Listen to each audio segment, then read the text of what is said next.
Okay guys, so this episode that just passed, this was a 2-hour long. I get why it was 2 hours, because it was 2 hours of what the freak. Like, it threw me for a loop. Let's get into it. So to start, I felt for Mackenzie, and I know people are like, you felt for Mackenzie? For real? Yes.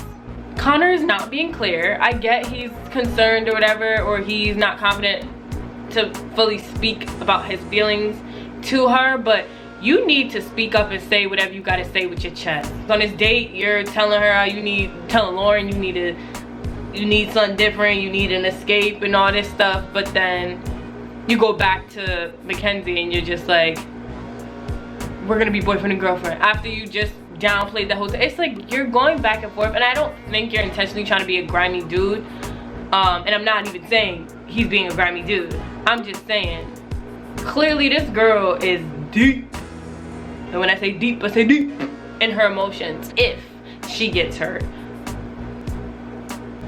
we are gonna see a very sad breakdown. And I personally, as much fun it is as us watching on the outside in America voting, and a little spice and a little salt and drama to the situation, when it comes to seeing somebody really break down and being like hurt, I don't want to watch no girl get hurt, especially when she said how like she was fighting through low self-esteem and self-worth and all that. Like, why would I want to watch somebody already dealing with something like that get hurt again, and then this time on a national platform for reminders over and over again? Like, that's not my thing. So I feel for her, and I think Connor needs to man up and really make a decision, because I don't got time for him to be flip-flopping. But one thing I will say is, I was like, Connor, you are lying. When he came back, he was like, oh, I missed you so much. Sir, you were on vacation, cut it out. You know you was happy. You know you were happy. So now Mackenzie, I guess, is officially booed up. Like, for real, for real. Maybe she's not crazy. Maybe she's just manifesting intensely. Maybe I might need to take a page out the Mackenzie book. I'm just saying, it seems to be working. Now, Justine and Trey, like in the beginning, were they cuddling in bed at night? I thought I saw them kiss. I don't know. But they seem a little close. But after that friend conversation, I was like, y'all getting a little close. It ain't adding up to me. So that was something that I originally noted, and I thought to keep that in my head, which we see it was necessary to remember that, to keep that in our head. Now, there was a point when Kirsten and Lauren were talking, and basically Kirsten was just like, oh no, he wants to be with me, and he knows for sure he wants to be with me. Keep in mind, he literally just said to her, like, I don't even know what I want to do anymore, like, things need to be fair for me, and and I was just like, you are now telling a different narrative. Like, low-key, you kind of pulling a Mackenzie, and again, we at the time didn't know where that was gonna go, but again, might have to pull a page out of Mackenzie's book, because she just pulled a Mackenzie saying what the relationship was and how he was feeling when that wasn't how he was feeling, and he told her that, and in the end everything worked out. Now, something that I did appreciate Lauren saying was that in the house, people are not being real with themselves. I could see that.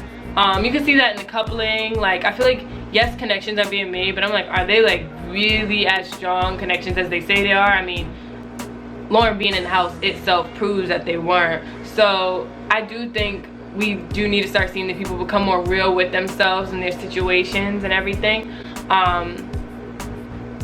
Because right now, I'm just looking like this all is a hot, and when I say hot, I mean hot, Las Vegas weather hot, freaking mess. To the mechanic and whole dance, whatever, wet dance t-shirt contest, whatever that was, I enjoyed it. Now I have to tell you, I have to be real with you, as I watched it, internally, how I was feeling. Hello, officer. I would like to report a robbery. Yes, a robbery. Justine was robbed. Shorty, can we just take a moment? She has been locked up in quarantine for what? For like a month now? She hasn't even seen the WAP video.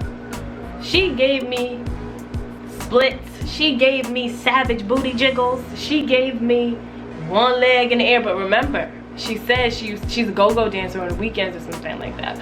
So I knew some heat was gonna come of it. But I genuinely thought she really did that. And she did the splits, not once, but twice. And then the second time, she was bouncing in the splits. I was like, there's some hoes in this house. There's some hoes in this house. 7 days a week. Like what? She's so sweet. I just was like, okay, there goes Justine. And Trey was very much googly-eyed, especially at that split, in that jiggle. But he was mad that he was not chosen for the kiss, which we gonna get into. But she was robbed. I just want to say that because that was technique. I'm not gonna hold you though. I was on the phone with my friend and I was like, one of them girls, this when it first started, I was like, one of these girls better kill it and she better do a split. And she better like do the split and slide down the slide in the water while in a split. And then Rachel did it. And like not even coming at her. It's just interesting that in my head, the idea that I said out loud, it looked cooler in my head. Because when she did it, I was like, oh wait, she just did that. And it just didn't look as cool as I thought it would, you know? I guess sliding down a slide in a split isn't sexy. No matter how much water you add to it. And suds. Now, that argument, or that little skedaddle between Rachel and Justine over Caleb, that didn't sit right with me because honestly, when Rachel came in, you scooped her whole man. Like, she literally watched you go on dates. She watched you come back hand in hand with her man. She literally watched you kiss up on him, be up all on him, laid in the bed next to that man, and would watch you go visit her bed and not even pat Justine on the back before bed. And then now it's a new guy. Y'all barely even know this guy. And now you're upset. And it's like, I mean, if anybody was to be upset or feel some type of way, which would have been understandable, it could be Justine in the beginning. But I feel like now, I mean, she's literally doing what you have to do. There's a new person, new opportunity. I wasn't a fan of that whole being upset at Justine. I didn't think it was necessary. I didn't think it was that deep. It was, y'all here for Love Island, you know, not Friend Island. And I didn't like the fact that like now we're finally seeing those two interact with each other, but they were put against, like in a way it was put against each other. Like they played that very watered down, the boy is mine. I was like, if you don't give Monica and Brandy their coins, because I didn't even know they had a friendship, to be honest. Twitter didn't even know they had a friendship. So for that to finally be like, oh wow, they did have a friendship, was interesting. But I said this earlier in my other video. I said they're going to put them against each other at some point. I think I either said it in my video before or the video before that. I said I feel like they're gonna put them against one another over Caleb. See, my predictions are starting to come true. I'm telling y'all, listen to me. Listen, I'm telling y'all what's gonna happen because I'm seeing it. And also just something that I noted that I do want to like look into a little bit more, or not even look into, but figure out like what was she trying to say, what was she meaning. Did we take it the wrong way when she said she was being friends with Justine out of obligation? It was kind of like obligation for what? What obligation to what? To what? For what? Everybody else, is there an obligation to be their friend? Or what about Justine made it like you felt like you needed to be obligated, which probably made it so easy to throw away the friendship. But I loved the fact that Justine was applying pressure, because I kept saying that, said from the beginning, throw that confidence in there, boo. Like, step forward. They not even gonna know what to think, or they not gonna, you know, have that confidence. Be that chick. Own the room. And in that moment, she gave her oomph and presented herself to Caleb, and Caleb was kind of taking it. It gave a little segment of Myra and Calvin. I thought that was cute. I will say something interesting, but I mean, it's not a negative. Maybe them going slow is really them building.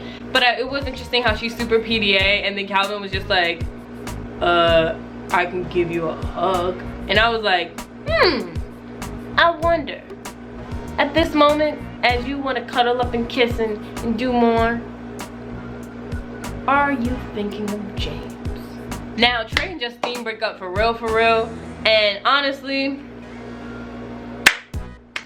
checkmate, Trey. I'll give it to you. I don't believe he was really hurt. I don't.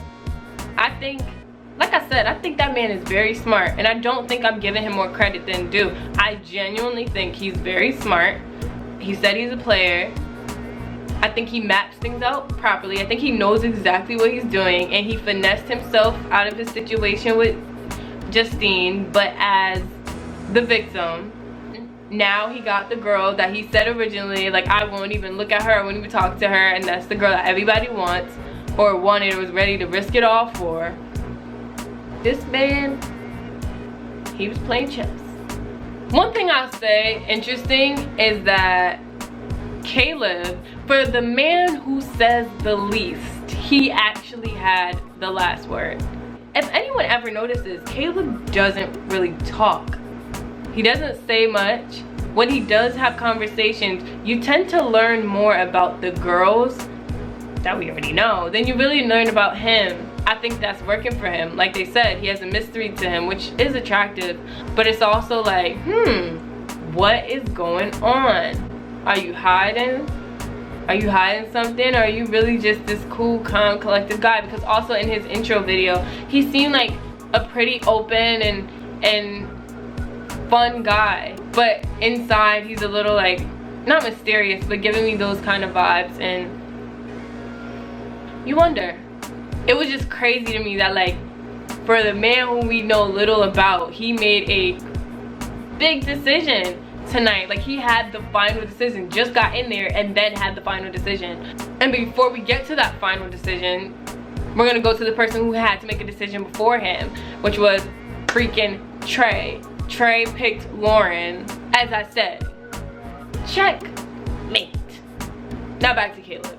Caleb, it was between Rachel and Justine, and I see they pitted the girls against each other, and my good sis Justine was picked. It's just, I'm happy. I've been a Team Justine from the very beginning, so it's just nice to still see her stay. And she looked so sad as he was speaking, because I'm not even gonna hold you, I thought he was gonna say Rachel too. And she had the yellow dress on, and not to make it about myself, but when she had that yellow dress on, I thought back to when I had my yellow dress on, and I was like, yo, because I was on the phone with my friend, and I was like, I think, girl, it might be the curse of the yellow dress. If it is a recoupling, do not wear a yellow dress. Oh no, no, no. And she looked so sad, and I remember my face looked like I was gonna cry. She looked like she was gonna cry too. So I was like, dagger, is this about to happen? And Caleb picked her, and I was just like, what? Wow. It was nice. She was just like, collected herself and sat herself right back down next to her man. I was like, as you should. This episode, it was 2 hours. A lot got done. We got to know what we needed to know. I don't even know what's about to happen next. I think some new set of guys are coming in, or maybe cause something more. I don't know. But tomorrow finna be interesting. But I enjoy watching the show. I've had a blast making this video. I hope you enjoy it. Please don't forget to like, subscribe, share, and to tap that notification button so you can get alerts of when I make videos. I have my Love Island recaps, and I also am starting to do interviews, so that's another component to the little Love Island thingy. And I also, like I said before, have separate content coming. You've been asking for it, and I am going to give it to you. I'm gonna give you business. If you know that song, comment who wrote it. Don't forget to follow me on Instagram and Twitter at simply_Alana. That information will be in my description box below. And yeah, I guess I'll see you next time. Before we go out, we gonna hit that handshake. Is you ready? Talk to you later. Bye.